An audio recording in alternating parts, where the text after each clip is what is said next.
Alright, you caught me loading up the old British Enfield 303. Yep, I'm going to fire it. Got a neat old British gun here.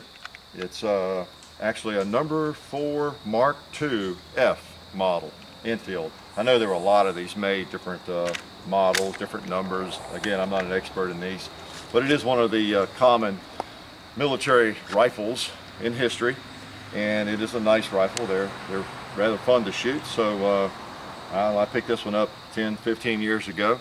Bring it out every now and then, not very often actually. Let's see, did I get 10 rounds in there? No, there we do. Okay, and that is one of the unusual characteristics of this old gun. It holds 10 rounds in the magazine, so that's a little unusual for a bolt action rifle, especially one that is of this age. This goes back to World War I or II, this particular model I believe. But nice old gun.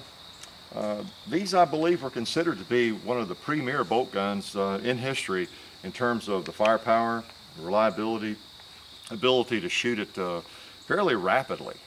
Now I haven't practiced with it, and I can't show off with it. I just hope I can hit something with it, because I don't shoot this but about once every 3-4 years, drag it out and rack off a few rounds. Neat old gun though, a lot of wood. You know, it just has a good feel to it. Be a good deer rifle. The 303 is a nice little round. It doesn't punch you as hard as a 30-06 or the 8mm or some of the hotter rounds, but it is sufficient, I would think, for hunting just about anything in this part of the country. So, well, let's go ahead and fire it a few times. Get my ears on here. See if I can hit anything. All right.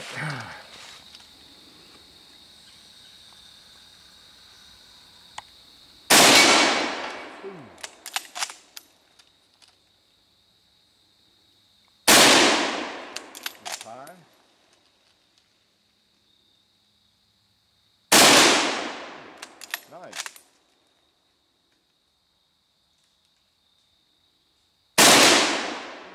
Looks good. Try a bowling pin.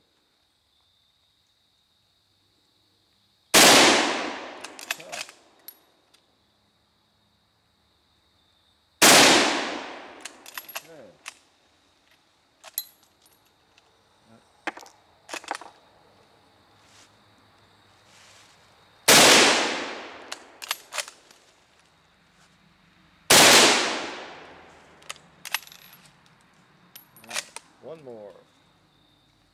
Let's try a Mountain Dew bottle.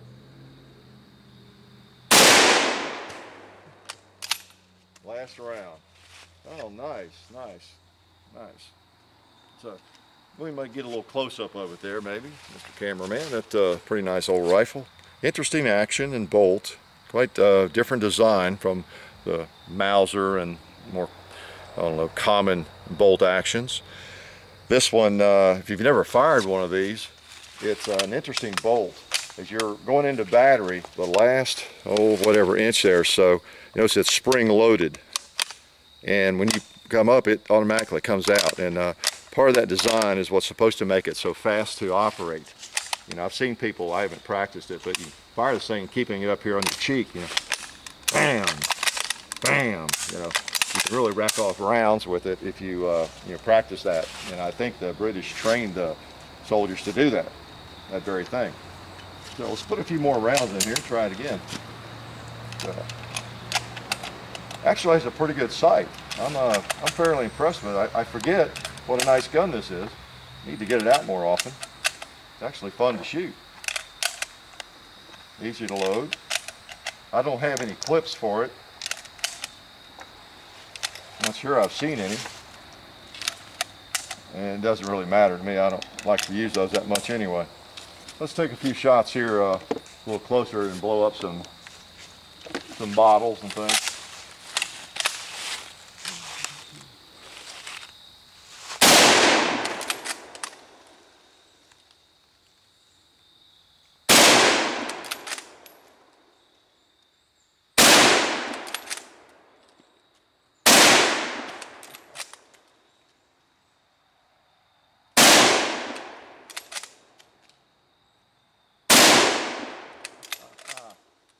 let's go across the hill again. What do we have we can shoot? I'll just shoot some steel.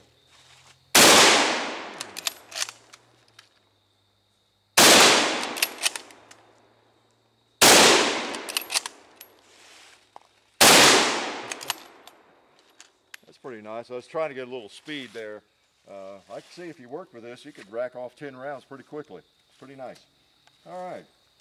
One of the things I wanted to point out about this gun, which, and this is just an old military surplus gun. Who knows where it's been, how many people have owned it. You know, just like any old Mauser or Garand, anything.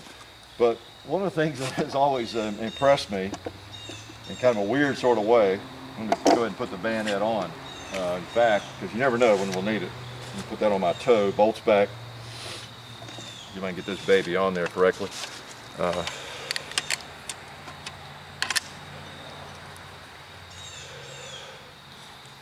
Yeah, I'm doing something. Yeah, there we go.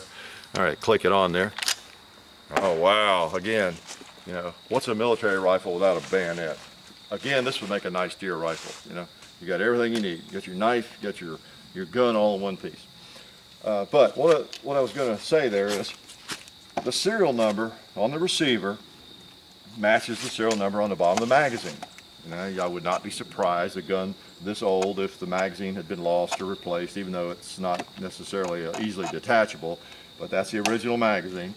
But what's more amazing to me is that the British actually put serial numbers on their bayonets. And I just happened to be noticing shortly after I'd picked this thing up from somebody. I didn't pay anything for it. I don't even remember what I paid. It was under $100, I think, years ago. But the serial number on the bayonet matches the gun. I mean, who knew? You know, why would you even worry about putting serial numbers on a bayonet? And then, how in the world did this bayonet stay with this gun all these years? And it's just amazing to me that that is the case.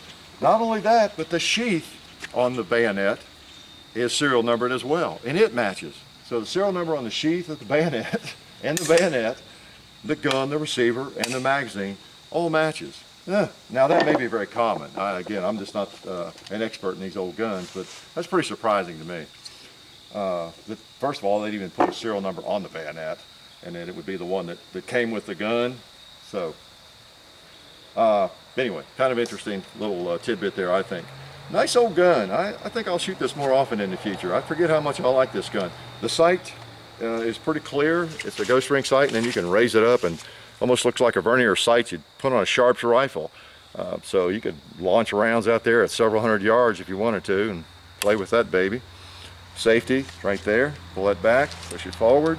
Has kind of an unusual bolt. Spring loaded. Nice gun. Nice gun.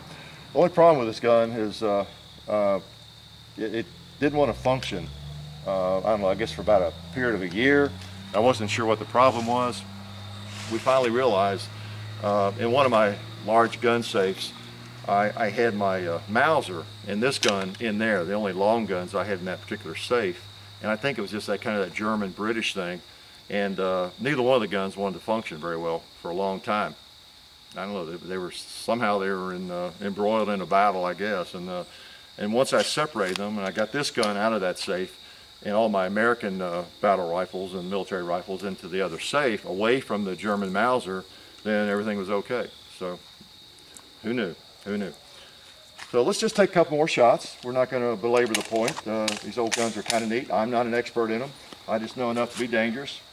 You reckon it'll fire with that bayonet on there? We'll see.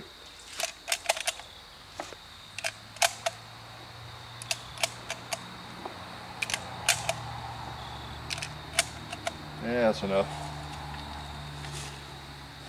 Let's go ahead and put around the chamber, the safety on, make sure the safety works. Safety's working. All right. Now, in showing you how the gun works, I feel like I have to show you how the bayonet works. So let's see if it'll stick. All right. Now I know what you want me to do.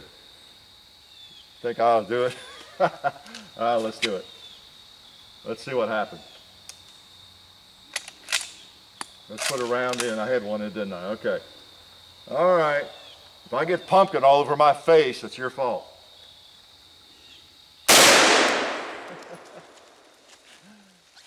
it just blew a little chunk out of him. All right, that's to be expected. Well, let's shoot the rest of those.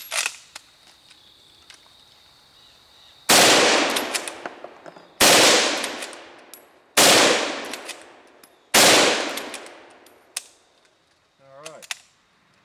I can see how you get pretty good with that thing. Not a bad rifle. One thing I wanted to point out too before we go is that there's a variety of ammunition available for these old guns. It's not like you have to buy one of these, or you buy one of these and you know, all you have are full metal jacketed ammo. They're, you know, I don't really hunt, but you know, there's some PMC ammo. That's a soft point round, and you got Belmont ammunition, UMC. There's some old Winchester white box, back when it was really a white box ammo. But there's lots of ammo for these old guns if you decide you want to carry a historical firearm into the woods to hunt with. So, British Enfield, again, this is the number 4 Mark II F. Sweet old gun, shoots well, and I need to shoot it more. I actually like this gun more than I remembered. So, you folks that are interested in old military guns and rifles, things like this, I guess I've been remiss in not bringing these out, you know, until now to give you a closer look at them. So, hope you enjoyed that, and y'all come back to the range and we'll drag something else out.